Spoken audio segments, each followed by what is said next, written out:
এই ৬ ঘন্টায় আমরা হবাই পাম্পের কাছাকাছি আসছি। জিজ্ঞাসা করলাম কখন, সেটা বললো যে টাইম বলতে পারছি না, বাট তেল আসলেই আপনারা পাবেন। ভোর ৫:৩০টায় আইসা সিরিয়ালে দাঁড়াইছি, এই পর্যন্ত সিরিয়ালই আছি। যদিও পাম্পের কাছাকাছি এখন প্রায় বাজে কত, প্রায় ১২টা। এই ৬ ঘন্টায় আমরা হবাই পাম্পের কাছাকাছি আসছি, এখনো সামনে ৪০-৫০টা গাড়ি আছে। এখন বলতেছে যে তেল নাই, তেল শেষ পাম্পে আপাতত।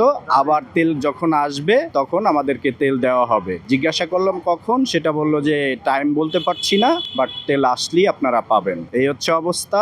আর বর্তমানে দেখছি যে সবাই বলতেছে, মন্ত্রী সাহেবরা বলতেছে যে তেলের কোনো সংকট নাই, কিন্তু তারা কি আসলে জায়গা মতন আইসা দেখতেছে কিনা সেটা সঠিক জানি না। তারা রাস্তায় আসলে বুঝতে পারবে যে আসলে তেলের সংকট আছে কিনা। এই হচ্ছে কথা।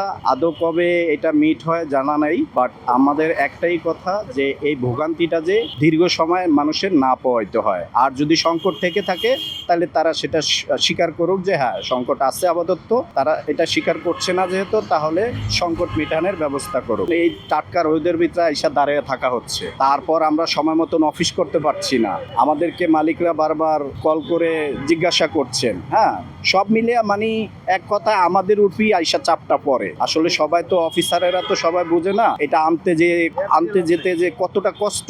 এই ভোগান্তিটা একমাত্র যারা চালক তারাই বুঝতেছে, অন্য কেউ বুঝবে না। আসলে চাকরি যেমন, হ্যাঁ অবশ্যই চাকরি হারানোর প্রাইভেট মালিকরা তো অনেক সময়ই আপনার দেখা গেছে, যেমন এখন তেলের লাইনে আমরা বসে আছি, দেরি হচ্ছে কেন এটার কৈফিয়ত দিতে হচ্ছে আমাদেরকে, আমরা দিচ্ছি কৈফিয়ত।